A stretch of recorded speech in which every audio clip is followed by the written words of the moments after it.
पूर्णमदः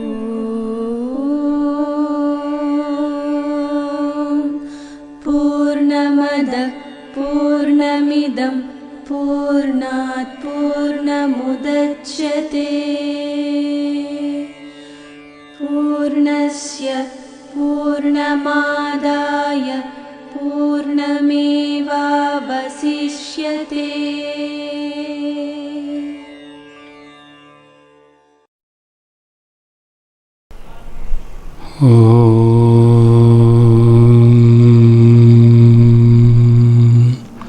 व्यासाय विष्णुरूपाय व्यासरूपाय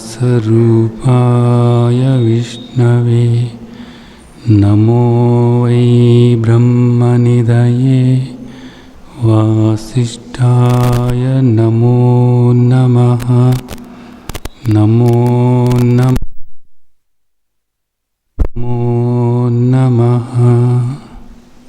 యజ్ఞదాన తపోకర్మల్లో మనం తపస్సు గురించి మాట్లాడుకుంటున్నాము. ఈ తపస్సు మనకి 3 రకాలుగా తండ్రి చెప్పారు కాబట్టి మనం ఇప్పటివరకు శారీరక తపస్సు, వాచిక తపస్సు ఈ 2 మాట్లాడుకున్నాము. ఈరోజు మానసిక తపస్సు గురించి అవగాహన చేసుకుందాం. మనం క్రిందటి సత్సంగంలో దశేంద్రియాలలో ప్రత్యేకించి వాక్కు గురించి మనకు తండ్రి చెప్పారు. ఎందుకంటే వాక్కు ఎంతో శక్తివంతమైంది కాబట్టి వాక్కుని మనం ఎలాగైనా ఉపయోగించుకోవచ్చు, మంచికైనా చెడుకైనా అని ఎన్నో విధాలుగా వాక్కు గురించి మనం మాట్లాడుకున్నాము. వాగింద్రియం గురించి ప్రత్యేకంగా చెప్పారు. మనకు ఇంద్రియాల్లో వాక్కుకు ఉన్నటువంటి శక్తి అలాంటిది కాబట్టి వాగింద్రియం గురించి మనకు అది ఒక తపస్సులాగా మీరు తీసుకోవాలి అని తండ్రి చెప్పారు. ఈరోజు ఇంకా అంతకన్నా ముఖ్యమైనటువంటిది, వాక్కుకు కూడా మూలమైనటువంటిది మనస్సు, ఆలోచనలు. ఈరోజు తండ్రి మనకు మానసిక తపస్సు గురించి చెప్తున్నారు. భగవాన్ వాచ, భగవంతుడు చెప్తున్నారు మన మనస్సు ఏ విధంగా ఉండాలి అనేటటువంటిది. మన ఏవ కారణం మనుష్యానం బంధమోక్షయం అంటారు. మనిషి బంధానికైనా మోక్షానికైనా కారణం మనస్సే. నిజానికి మనస్సును జయించితే ప్రపంచాన్ని జయించినట్లు అని పెద్దలు చెప్తూ ఉంటారు. యద్భావం తద్భవతి.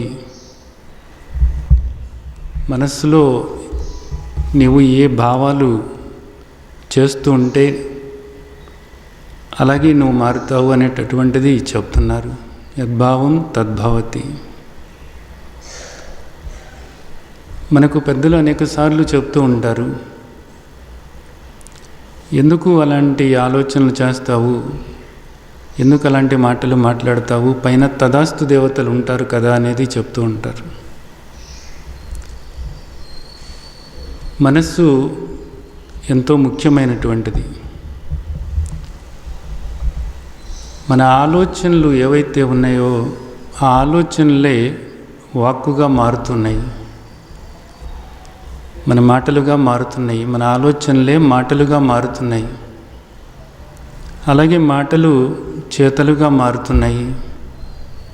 అలాగే చేతలు ఒక అలవాటుగా మారుతున్నాయి. ఆ అలవాటు అదేవిధంగా కొనసాగినప్పుడు అదే మన స్వభావంగా మారుతుంది. మన స్వభావాన్ని బట్టే మన జీవితం ఉంటుంది.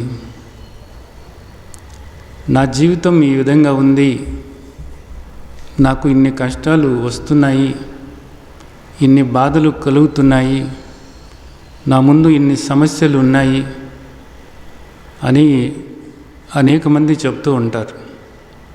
దానంతటికీ కారణం ఏమిటంటే నీ మనసే. అంటే నీ ఆలోచనలే ఈరోజు కాకపోవచ్చు, ఇప్పుడిప్పుడు కాకపోవచ్చు, ఇప్పుడు నువ్వు మార్చుకుని ఉండవచ్చు. కానీ ఒకనాటి ఆలోచనలు ఏవైతే ఉన్నాయో ఆ ఆలోచనల ప్రకారంగానే నీ స్వభావం అన్నది ఏర్పడింది. ఆ స్వభావాన్ని బట్టి నువ్వు ప్రవర్తిస్తున్నావు. ఆ స్వభావాన్ని బట్టే మళ్ళీ ఆలోచనలు వస్తూ ఉంటాయి. ఆ ఆలోచనలే మళ్ళీ మాటల రూపంలో బయటకు వస్తున్నాయి. అవే మళ్ళా చేతల రూపంలో ఉన్నాయి. ఆ విధంగా నువ్వు చేసుకుంటూ ఉన్నప్పుడు నీకు అదే అలవాటై కూర్చుంది. ఈ అలవాటు ఏదైతే ఉందో ఇది వదులుకోవటం అనేది చాలా కష్టం. నిజానికి ఇక్కడ మనం దుఃఖపడుతున్నాము అనుకునేటటువంటి వాళ్ళందరూ కూడా ఇక్కడ ఈ మార్పు చేసుకుని తీరాలి. కానీ ఇది కష్టమే, కానీ అసాధ్యం మాత్రం కాదు. ఇది అసాధ్యమైతే మన తండ్రి మనకు చెప్పరు కదా. తండ్రి ఈ తపస్సు ఆచరించమంటున్నారు అంటే దాని అర్థం మనం దాన్ని చేయగలము. ఈ తపస్సు ఆచరించగలం. మన స్వభావాన్ని మార్చుకోగలుగుతాం, మన అలవాట్లు మార్చుకోగలుగుతాం, మనం చేసే పనులు ఏవైతే ఉన్నాయో వాటిని మార్చుకోగలుగుతాం, మన ఆలోచనలు మార్చుకోగలుగుతాము, ఖచ్చితంగా మార్చుకోగలుగుతాం. కాబట్టి మానసిక తపస్సు అనేటటువంటిది ఎంతగానో ముఖ్యమైనటువంటిది. కొన్నిసార్లు పెద్దలు కూడా చెప్తూ ఉంటారు, స్వర్గమైన నరకమైన ఎక్కడో లేదు, నీ మనసులోనే ఉంది అంటారు. ఈ మనస్సే స్వర్గాన్ని సృష్టిస్తుంది, ఈ మనస్సే నీకు నరకాన్ని రుచి చూపిస్తుంది కూడా. ఎక్కడో లేదు, నీ మనసులోనే ఉంది. అంటే మనస్సు ఎంత ముఖ్యమైనటువంటిది అనేది అర్థం చేసుకోవాలి. కాబట్టి అలాంటి మనస్సును, ఎంతో విచిత్రమైనటువంటి ఈ మనస్సును మనం ఏ విధంగా ఉపయోగించుకోవాలి? ఇది మనకు ఒక వస్తువు కదా, త్రికరణాలు, 3 వస్తువులు మనకు ఆయన ఇచ్చారు కదా, ఈ దేహము, వాక్కు, మనస్సు. ఈ త్రికరణాల్లో ఇది అత్యంత ముఖ్యమైనటువంటిది. ఇది మిగతా వస్తువుల్ని కూడా నడిపేటటువంటిది.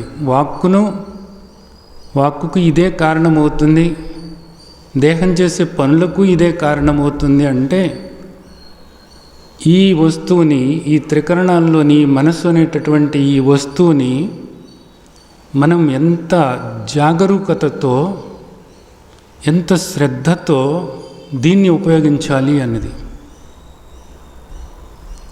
ఇది అర్థం చేసుకోవాలి.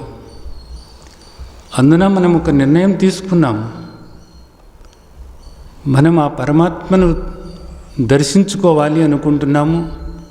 అలాగే ఆ పరమాత్మతో ఏకమవ్వాలి, మోక్షం పొందాలి అనేటటువంటి లక్ష్యం పెట్టుకున్నాము. అలాంటప్పుడు ఆ తండ్రి మనకిచ్చినటువంటి ఈ వస్తువుని మనం ఏ విధంగా ఉపయోగించుకోవాలి అనేది ఆ తండ్రి ఇక్కడ చెప్తున్నారన్నమాట. మనలో ఉన్నటువంటి మాలిన్యాన్ని పూర్తిగా పోగొట్టుకొని ఆ తండ్రి అనుగ్రహానికి పాత్రులమై ఆ తండ్రితో ఏకమవ్వటానికి మన మనస్సును ఏ విధంగా ఉపయోగించుకోవాలో మనకిక్కడ ఈ తపస్సు ద్వారా చెప్తున్నారు. ఒక్క 5 విషయాలు మనకు ఇక్కడ చెప్పడం జరిగింది. ఈ 5 విషయాలు మనం ఆచరణలోకి తీసుకున్నట్లయితే ఆ తండ్రి ఇచ్చినటువంటి అత్యంత శక్తివంతమైనటువంటి ఈ మనస్సును మనం సరైనటువంటి రీతిలో ఉపయోగించుకున్న వాళ్ళమవుతాం. అలాగే ఆ తండ్రి అనుగ్రహాన్ని పొందుతాం, ఆ తండ్రి దర్శనం చేసుకుంటాం, ఆ తండ్రితో ఏకమవుతాము. కాబట్టి మనలో ఉన్నటువంటి మాలిన్యాల్ని పూర్తిగా పోగొట్టుకొని ఆ తండ్రితో ఏకమవటానికి, ఈ జన్మ సార్థకం చేసుకోవటానికి ఇక్కడ మానసిక తపస్సులో తండ్రి చెప్పిన 5 విషయాల్ని కూడా సరైన రీతిలో అవగాహన చేసుకుని వాటిని ఎలా ఆచరణలో పెట్టుకోవాలి అనేటటువంటి దాని గురించి ఈరోజు మనం మాట్లాడుకుందాం.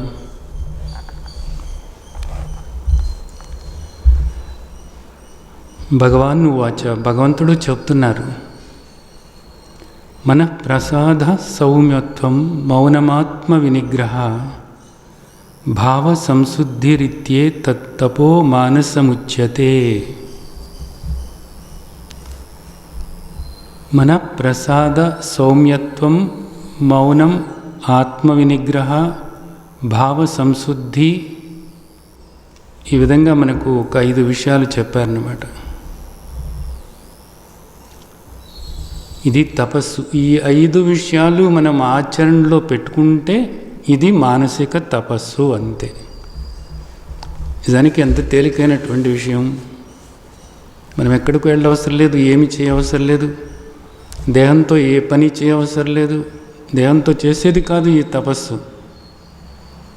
కేవలము మనస్సును సరిచేసుకుంటే చాలు, అంతే. ఇక్కడ మన ప్రసాదం అన్నారు, సౌమ్యత్వము అన్నారు, మౌనము అన్నారు, ఆత్మ వినిగ్రహ, 5వది భావ సంశుద్ధి. 5 విషయాలు. వీటిల్లో మొట్టమొదట ఆత్మ వినిగ్రహ అన్న దాని గురించి మనం ఆలోచించుకుందాం. ఇక్కడ ఆత్మ అన్న మాటకు అర్థం ఏమిటంటే మనస్సు అని అర్థం. ఏమంటున్నారు? మనస్సును నిగ్రహించుకోవాలి అనేటటువంటిది చెప్తున్నారు ఇక్కడ. ఆత్మ వినిగ్రహ, సరైన రీతిలో నిగ్రహించుకోవాలట. వినిగ్రహ, గట్టిగా నిగ్రహించుకోవాలి. నిగ్రహించుకోవటం అంటే ఏంటి? ఒకవైపు వెళుతుందనుకోండి, దాన్ని అటువైపు వెళ్లకుండా సరైనటువంటి రీతిలోకి మళ్లించుకోవటం ఏదైతే ఉందో అది నిగ్రహించుకోవటము అనబడుతుంది. మనస్సు అనేటటువంటిది ఆలోచనలే. రోజుకి నిజానికి ఎన్ని ఆలోచనలు వస్తాయి అంటే 60,000 ఆలోచనలు వస్తాయి అనేది పెద్దలు చెప్తారు. రోజుకి 60,000 ఆలోచనలు వస్తున్నాయి అన్నది కూడా మనకు తెలియదు. అవి వస్తూ పోతూ వస్తూ పోతూ వస్తూ పోతూ ఉంటాయన్నమాట, అంతే. మనం గమనించను కూడా గమనించలేము. ఆ వచ్చిపోయేటటువంటి ఆలోచనల్ని వస్తూ పోతూ ఉంటాయన్నమాట. అలాంటి ఆలోచనల్లో ఎప్పుడన్నా మీరు గమనించినట్లయితే కాస్త కూర్చుని మొత్తం ఆలోచనల్ని గమనించటం అన్నది సాధ్యం కాకపోవచ్చు. కానీ ఏ ఆలోచనలు వస్తున్నాయి అనేటటువంటి దాన్ని మీరు గమనించినట్లయితే అక్కడ మీకు ఒక విషయం అర్థమవుతుంది. ఏ విషయం అర్థమవుతుంది అంటే, గతానికి సంబంధమైన ఆలోచనలు, భవిష్యత్తుకు సంబంధమైన ఆలోచనలు వస్తున్నాయి, ఎక్కువ అవే ఆలోచనలు అన్నది మీకు తెలుస్తుంది. గతానికి సంబంధమైనటువంటి ఆలోచనలు, ఎప్పుడెప్పుడో జరిగినటువంటి ఏవేవో సంఘటనల గురించి ఆలోచనలు. ఆ ఆలోచనలు గుర్తుకొస్తున్నప్పుడల్లా కూడా ఏమవుతుంది? మీకు బాధ కలుగుతుంది. అప్పుడు అలా చేసి ఉండకపోతే ఇప్పుడు నా జీవితం ఇలా ఉండేది కాదు, ఇప్పుడు ఇలా తగలబడింది ఈ జీవితం అంటే దానికి కారణం నేను అప్పుడు ఆ తప్పు చేశాను, అప్పుడు ఆ నిర్ణయం తీసుకోకుండా ఇంకొక నిర్ణయం తీసుకుంటే బాగుండేది అని అనేక విషయాల గురించినటువంటి గతానికి సంబంధమైనటువంటి ఆలోచనలు మీరు చేస్తున్నప్పుడు మీ గురించి కానీ, మీ పిల్లల గురించి కానీ, మీ స్నేహితులు కానీ, బంధువులు కానీ, లేదా మీరు చేస్తున్న ఉద్యోగం గురించి కానీ, లేదా మీ సంపద గురించి కానీ, ఏది చేసినప్పటికీ కూడా అవన్నీ కూడా గతానికి సంబంధమైనటువంటి ఆలోచనలు చేస్తున్నప్పుడు మీకు బాధ కలుగుతూ ఉంటుందన్నమాట. అలాగే భవిష్యత్తుకు సంబంధమైనటువంటి ఆలోచనలు, రేపు ఏం జరుగుతుందో అనుకున్నాము ఇది జరుగుతుందో లేదో, వాళ్ళు సరైన రీతిలో ఇంటికి చేరుతారో లేదో, ఇలాగ ఎన్నో ఆలోచనలు, భవిష్యత్తుకు సంబంధమైన ఆలోచనలు. వీటి గురించి ఆలోచిస్తున్నప్పుడు భయం కలుగుతుంది, ఆందోళన కలుగుతుంది, అశాంతి కలుగుతుంది, అసహనం కలుగుతూ ఉంటుందన్నమాట. గతాన్ని తెలుసుకునేటప్పుడు బాధ కలుగుతుంది, అలాగే ఒక్కొక్కసారి ఎంతో దుఃఖం కలుగుతుంది.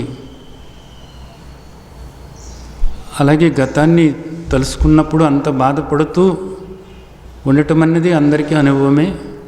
భవిష్యత్తుకు సంబంధంగా అయిన ఆలోచనలు చేస్తున్నప్పుడు భయము, ఆందోళన, అశాంతి, ఏం జరుగుతుందో తెలియదు, ఏ క్షణంలో ఏమవుతుందో తెలియదు, రేపేమవుతుందో తెలియదు. ఇలాంటి ఆలోచనలతో ఎంతో ఆందోళన కలుగుతూ ఉంటుంది.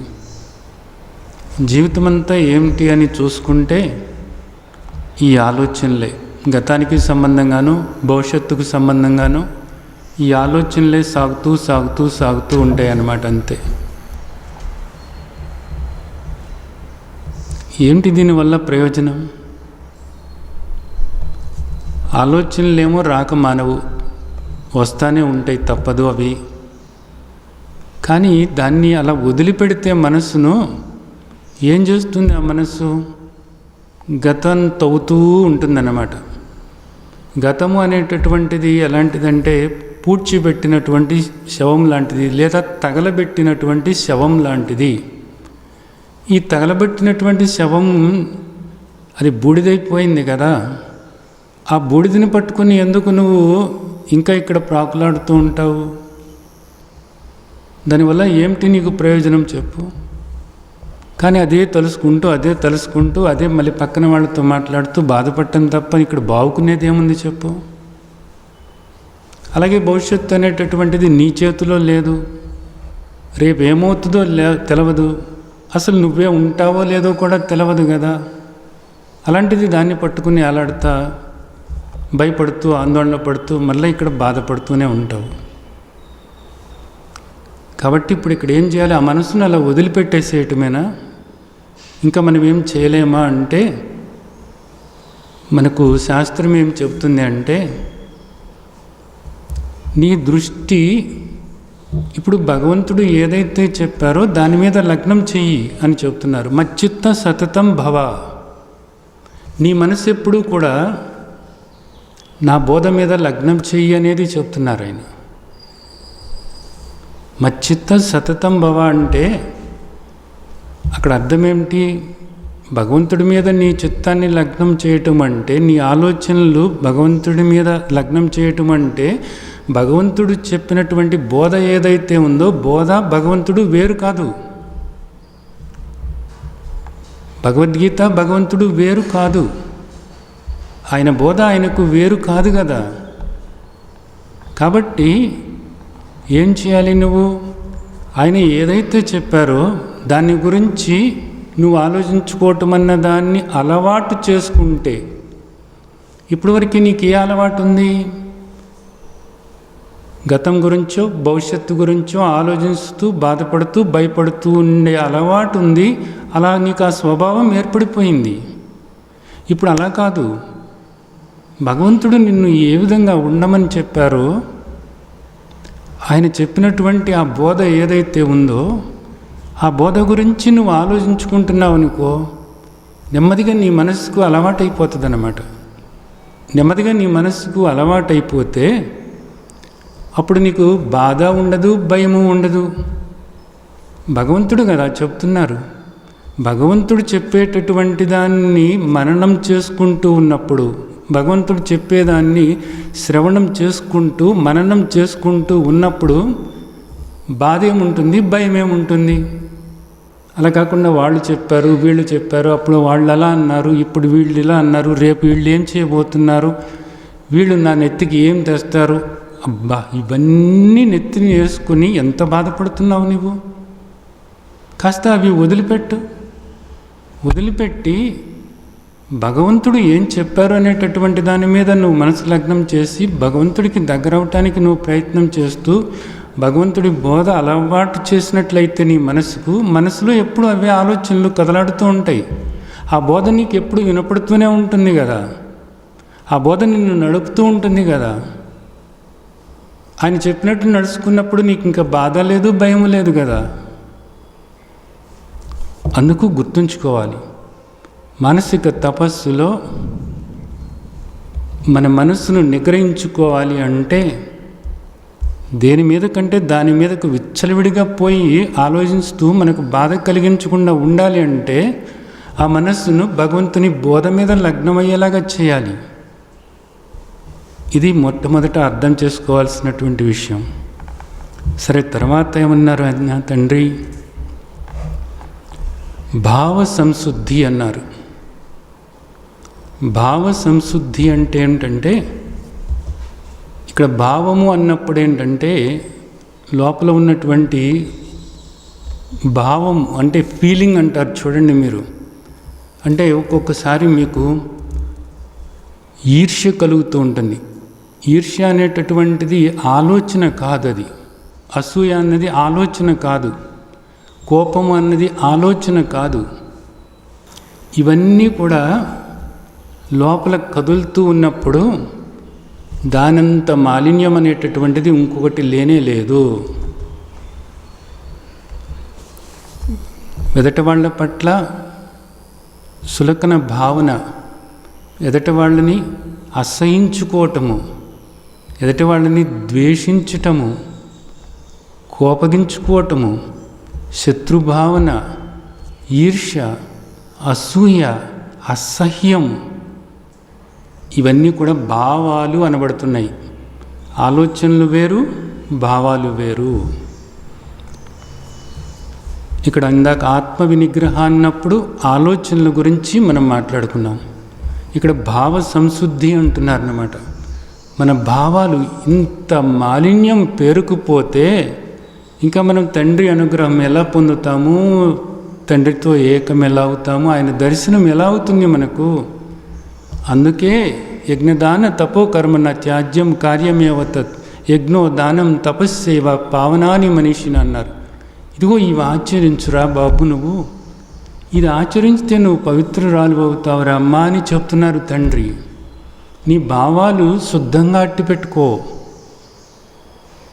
ఇంత మాలిన్యంతో కూడినటువంటి భావాలు నీలో ఉన్నప్పుడు నువ్వెప్పుడూ కూడా నన్ను తెలుసుకోలేవు, నన్ను దర్శించలేవు.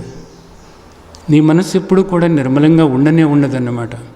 కాబట్టి భావ సంశుద్ధి అనేటటువంటిది ఎంతో ముఖ్యమైనటువంటిది అన్నది మనం ఇక్కడ అర్థం చేసుకోవాలి.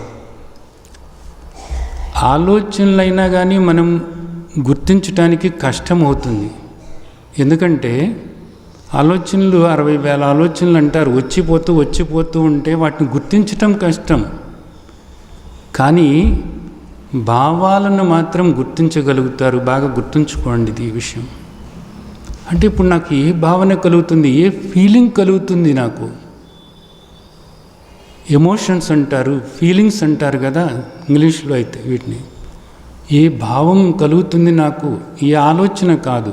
ఆలోచనలు చాలా వేగంగా వెళుతూ ఉంటాయి. ఏ భావం కలుగుతుంది? ఇప్పుడు ఈర్ష్య కలుగుతుందా, అసూయ కలుగుతుందా, వీళ్ళ మీద ద్వేషం కలుగుతుందా, కోపం వస్తుందా, అసహ్యం కలుగుతుందా, ఏం కలుగుతుంది లోపల నాకు అనేది గమనించుకోగలుగుతారు, తప్పకుండా గమనించుకోగలుగుతారు. ఇలాంటివి ఉండవద్దు అనేది మన తండ్రి మనకు చెప్పారు కదా, భగవాన్ వాచ, భగవంతుడు చెప్పారు కదా.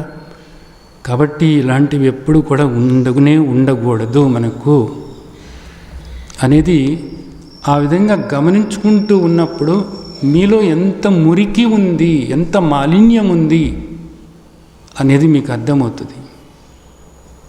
అది చిన్నగా ఉన్నప్పటికీ కూడా దోషమే. అది చిన్నదైనప్పటికీ కూడా దోషమే. ఆ అంటు కూడా లేకుండా పూర్తిగా పోగొట్టుకోవాలి అన్నప్పుడు మనం ఏం చేయాలి? ఇది పోగొట్టుకోవాలంటే మనం ఏం చేయాలి అంటే తండ్రి ఏం చెప్పారో దాన్ని ఆచరణలోకి పెట్టుకోవాలి. మన భావాలు ఎప్పుడు కూడా పవిత్రమైనటువంటి భావాలు ఉండేలాగా చూసుకోవాలి. ఇలాంటి మురికి భావాలు కాదు, ఇలాంటి మాలిన్యం కాదు మనలో ఉండాల్సింది. ఒక పవిత్రత మనలో ఉండాలి, మన భావాలలో పవిత్రత ఉండాలి. ఈ పాత అలవాటును వదిలేసి ఈ కొత్త అలవాటు నేర్చుకుందాం. ఏ విధంగా ఉంచుకోవాలి ఈ పవిత్రత అనేటటువంటిది మనకు తండ్రి చెప్తున్నారన్నమాట. ఏమని చెప్తున్నారు?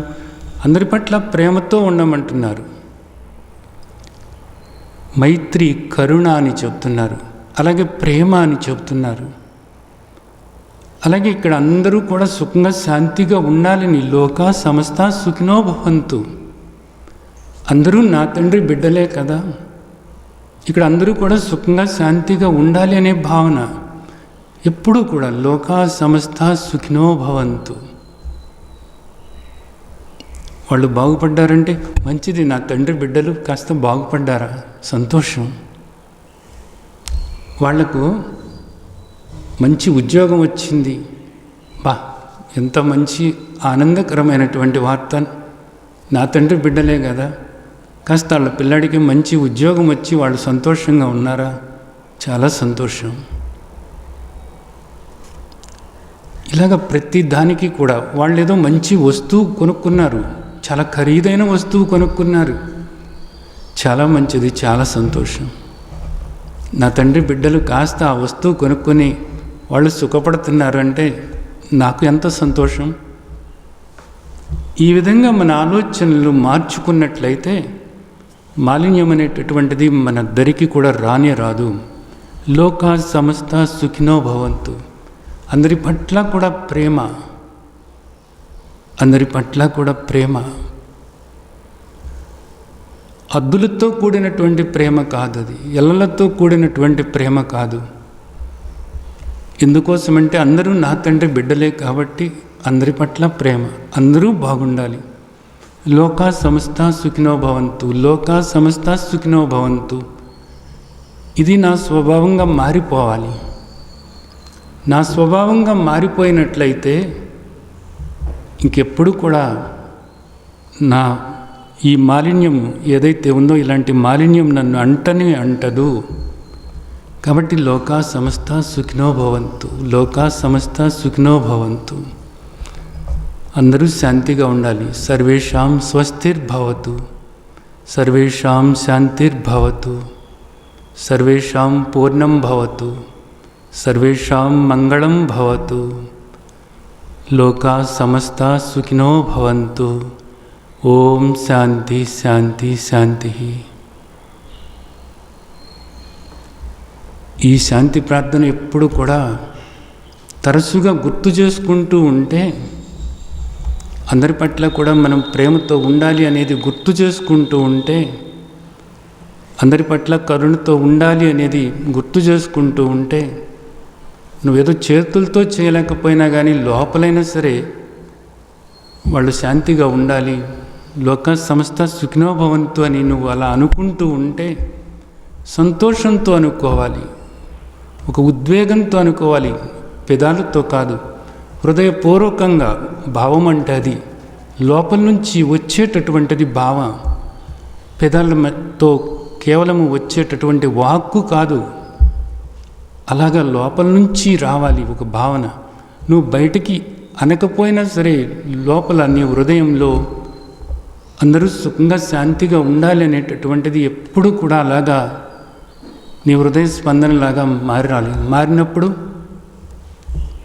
భావ సంశుద్ధి అనేటటువంటిది ఏర్పడుతుందన్నమాట. ఈ రెండు ఇక్కడ మనకి ముఖ్యమైనటువంటి విషయాలు. ఇక్కడ ఇప్పుడు తర్వాత ఏమంటున్నారు అంటే, తండ్రి మన ప్రసాదము అన్నారు.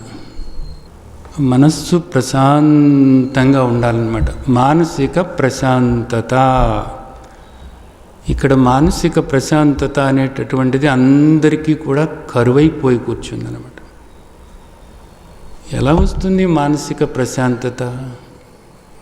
ఇందాక చెప్పుకున్నట్లుగా మనసు ఎప్పుడు కూడా రకరకాలైన ఆలోచనలతో గతానికి సంబంధంగాను భవిష్యత్తుకు సంబంధంగాను ఆలోచనలు చేస్తున్నప్పుడు మానసిక ప్రశాంతత ఎక్కడ ఉంది?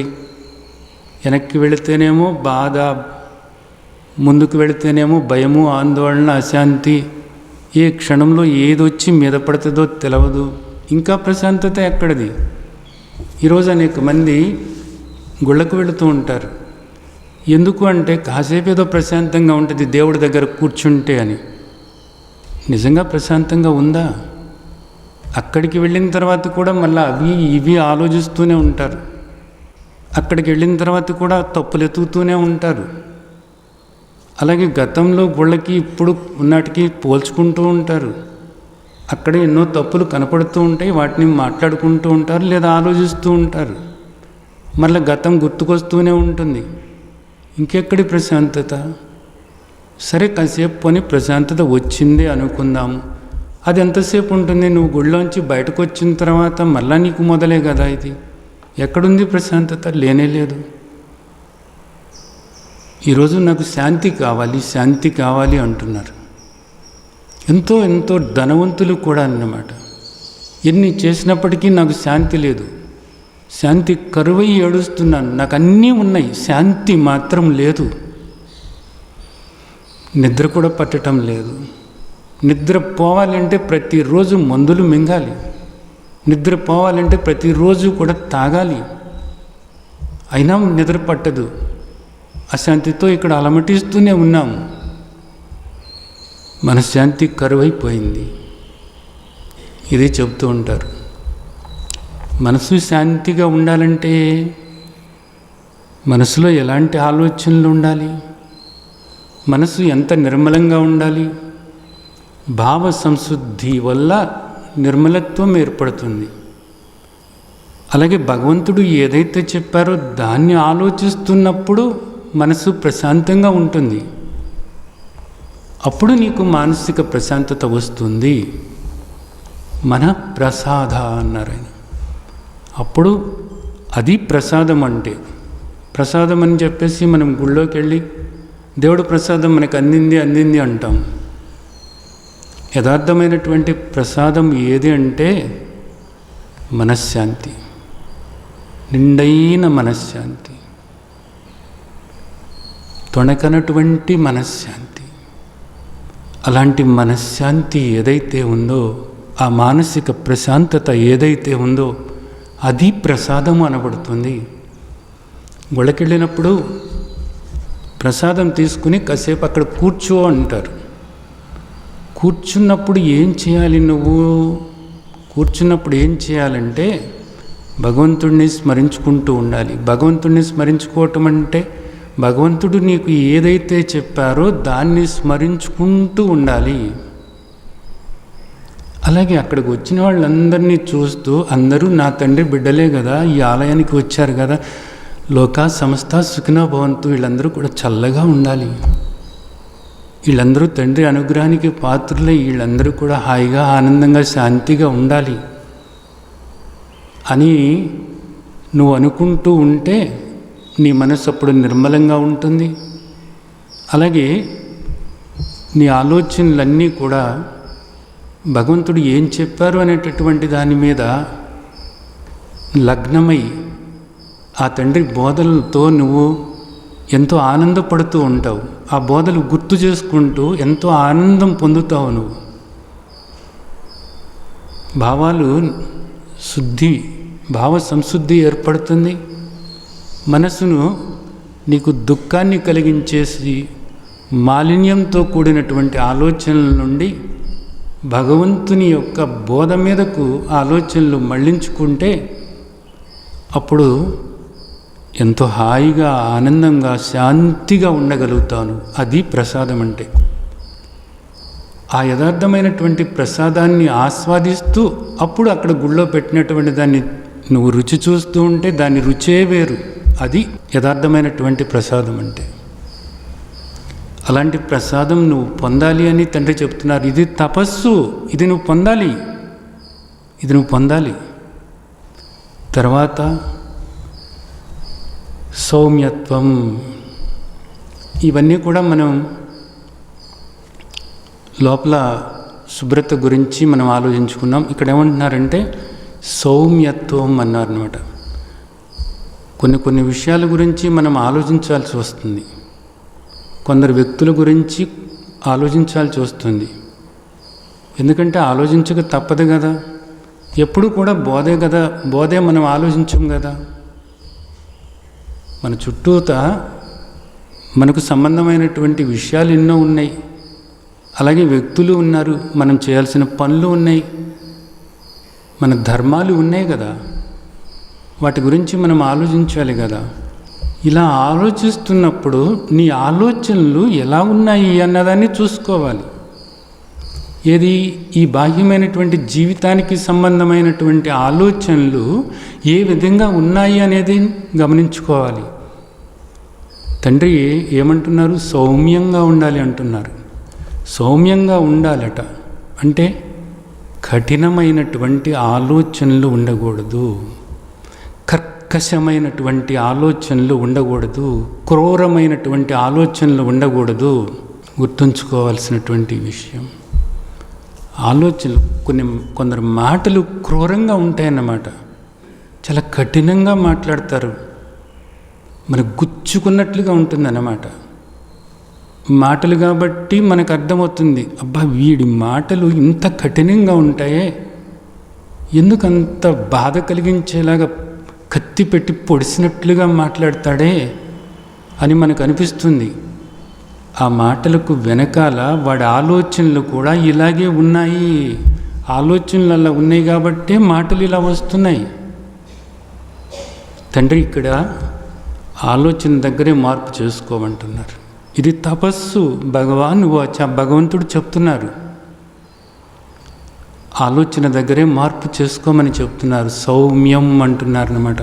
ఇక్కడ కఠినమైనటువంటి మాటలు మాట్లాడటం కానీ ఇలాంటివి నువ్వు చేయకూడదు. నీ మాటలు ఎప్పుడు కూడా, నీ ఆలోచనలు, నీ మాటలు కూడా సౌమ్యంగా ఉండాలి. మాటలు సౌమ్యంగా ఉండాలి అంటే ఆలోచనలు కూడా సౌమ్యంగా ఉండాలన్నమాట. మానసిక శాంతి ఉండాలి అంటే మనస్సును సరైన రీతిలో మళ్ళించుకోవాలి, భావాలు శుద్ధిగా ఉంచుకోవాలి. అలాగే ఆలోచనలు కర్కశంగా, కటువుగా ఉండకూడదు. సౌమ్యంగా, మృదువైన ఆలోచనలతో ఉండాలన్నమాట. ఆలోచనలు కూడా, మాటలు మృదువుగా ఉన్నాయి అంటారు, ఆలోచనలు కూడా మృదువుగా ఉండాలి. తర్వాత ముఖ్యమైనటువంటి విషయం 5వది మౌనము. ఇవన్నీ కూడా మనం సరిగ్గా చేసుకున్నట్లయితే 5వ విషయం మౌనము అన్నారన్నమాట. మౌనము అనేటటువంటిది మామూలుగా అందరికీ తెలిసిన విషయం ఏంటంటే మాట్లాడకుండా ఉంటే మౌనం అంటారు. కానీ తండ్రి ఇక్కడ ఏం చెప్తున్నారు అంటే ఇది మానసిక తపస్సులో చెప్తున్నారు. మౌనము అనేటటువంటిది నీవు మనస్సులోనే ఆచరణలోకి తీసుకోవాలి.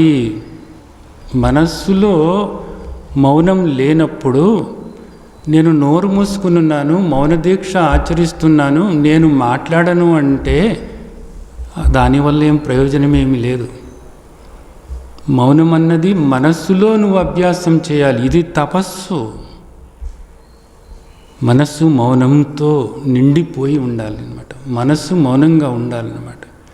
మనస్సు మౌనంగా ఉండాలంటే ఎట్లాగ? ఇప్పుడు మనస్సులో ఆలోచనలు ఉన్నాయి కదా,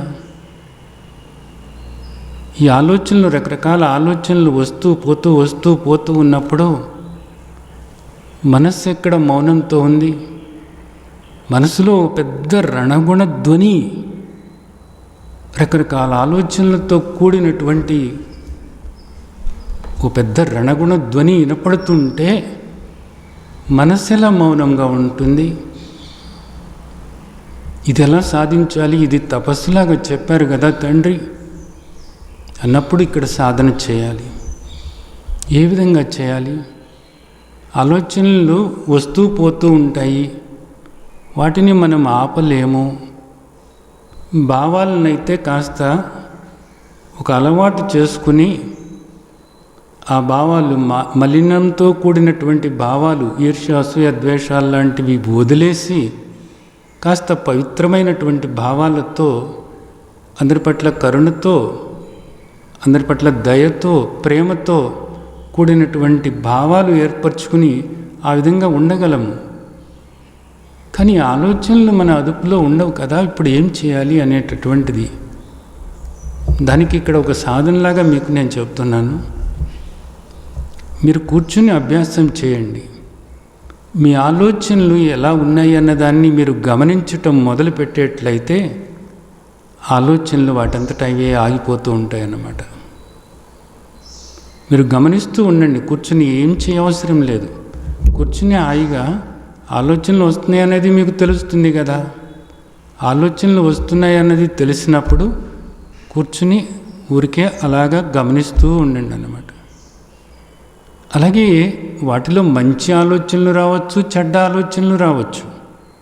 కొన్ని శుభకరమైనవి రావచ్చు, కొన్ని అశుభకరమైనవి రావచ్చు. కొన్ని ధర్మబద్ధమైన ఆలోచనలు రావచ్చు, కొన్ని అధర్మబద్ధమైనవి రావచ్చు. ఏ వచ్చినా మీరేంది పట్టించుకోవద్దు. అవన్నీ కూడా వస్తూ ఉన్నాయి, పోతూ ఉన్నాయి, వస్తూ ఉన్నాయి, పోతూ ఉన్నాయి. మీరు కూర్చుని అంతే, వస్తున్నాయి, పోతున్నాయి, వస్తున్నాయి, పోతున్నాయి, నేను గమనిస్తూ ఉన్నాను అంతే అని అలాగా మీరు గమనిస్తూ ఉన్నప్పుడు అప్పుడు మీకు ఒక మౌనం అన్నది అనుభవానికి వస్తుందన్నమాట. అది సరైనటువంటి మౌనం. అది ఆ మౌనం అనేటటువంటిది మిమ్మల్ని తండ్రి యొక్క యథార్థమైనటువంటి స్వరూపం ఏదైతే ఉందో ఆ స్వరూపం తెలుసుకోవటానికి అదే పునాది అవుతుంది. అలాగే తండ్రి మనకు చెప్తున్నారు, అంతవంత ఇమే దేహ నిత్యస్యోక్త శరీరణ అనాశినో అప్రమేయస్య తస్మాద్యుజ్జస్వ భారత అని చెప్తున్నారు తండ్రి. ఈ దేహం అంతమైపోయేటటువంటిదే, నువ్వు దేహం కాదు, దేహంలో ఉన్నటువంటి ఆత్మవు అని చెప్తున్నారు తండ్రి. ఈ దేహం అనేటటువంటిది తాత్కాలికమైనటువంటిది అనేది మనకు 2వ అధ్యాయంలో తండ్రి చెప్తున్నారు కదా. ఆత్మగా నీవు మౌనస్వరూపం అనేటటువంటిది కూడా తెలుసుకోవటానికి ఇదే పునాది అవుతుంది. కాబట్టి మానసిక తపస్సు ఈ విధంగా నువ్వు మొదలుపెట్టినట్లయితే తండ్రి నిజానికి నీ దేహంలో ఆత్మగా ఉన్నారు. విభూతి యోగంలో తండ్రి చెప్తున్నారు, అహమాత్మా గుడాకేశ సర్వభూతాశయ స్థిత అని చెప్తున్నారు కదా. నేను ఆత్మగా ఉన్నాను అని చెప్తున్నారు. ఆత్మగా తండ్రి ఏ విధంగా ఉన్నారు? మౌనమస్మి. విభూతి యోగంలో చెప్తున్నారు, నేను మౌనస్వరూపంగా ఉన్నాను అని చెప్తున్నారు. మౌనస్వరూపంగా ఉన్నటువంటి ఆ తండ్రి నీకు అనుభవపూర్వకంగా తెలుస్తారు. అనుభవపూర్వకంగా తండ్రిని నువ్వు తెలుసుకోగలుగుతావు. మౌన అనుభవంతో ఆ తండ్రిని నువ్వు తెలుసుకోగలుగుతావు. ఏం లేదు, కూర్చో, ప్రశాంతంగా కూర్చో, ఏం చేయవసరం లేదు, గమనిస్తూ ఉండంతే. వస్తూ ఉంటాయి, పోతూ ఉంటాయి, వాటి గురించి నువ్వు మరలా ఆలోచించుకో, ఆలోచనల గురించి ఆలోచించుకో. అలాగే మౌనం ఎక్కడుంది అని ఎతకటానికి ప్రయత్నం చేయొద్దు. నీకు ఆలోచనలు వస్తున్నాయనేది తెలుస్తుందా? తెలుస్తుంది, తప్పకుండా తెలుస్తుంది. తెలిసినప్పుడు అలాగ చూస్తూ ఉండంతే. వస్తూ ఉంటాయి, పోతూ ఉంటాయి, ఇది మంచిది, ఇది చెడ్డది, ఇలాంటి భేదాలు నువ్వు వెతకొద్దు. అవి వస్తూ పోతుంటాయి. వాటి రాకపోకల గురించి నువ్వు పట్టించుకోవద్దు. అవి ఎలాంటివని పట్టించుకోవద్దు. కేవలము అలా కూర్చుని గమనిస్తూ ఉండంతే. అలా గమనిస్తూ ఉంటే నెమ్మదిగా నీకు ఒక మౌనం అన్నది అనుభవానికి వస్తుంది. ఆ మౌనం ఆయన స్వరూపమే, గుర్తుంచుకో. అయితే ఇది ఇంకా నాకు రాలేదు అని బలవంతాన్ని ఏదో ఆ మౌనాన్ని తీసుకురావటానికి ఇలాంటి ప్రయత్నాలు ఏం చేయవద్దు. చేసుకుంటూ వెళ్ళు.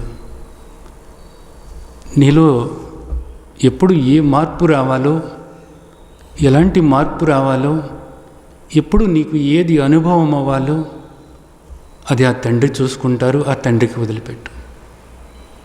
నాకు ఇంకా రాలేదు అని ఇలాగా మాట్లాడబాకు. తండ్రి చేయమన్నారు, చెయ్యి అంతే.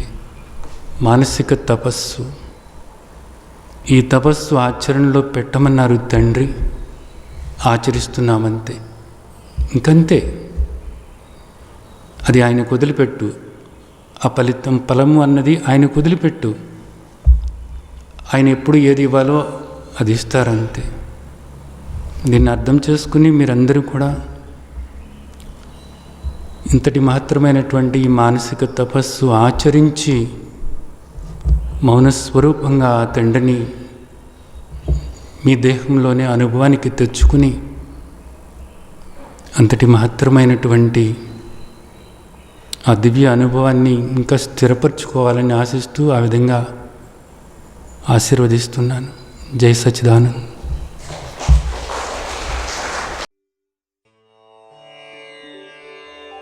లోకా సమస్తా సుఖినో భవంతు.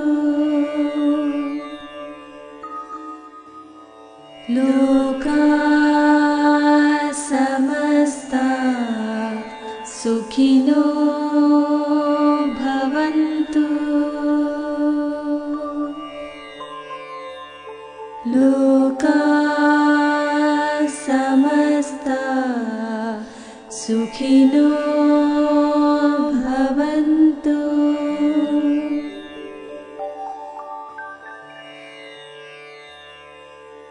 ఓం శాంతి.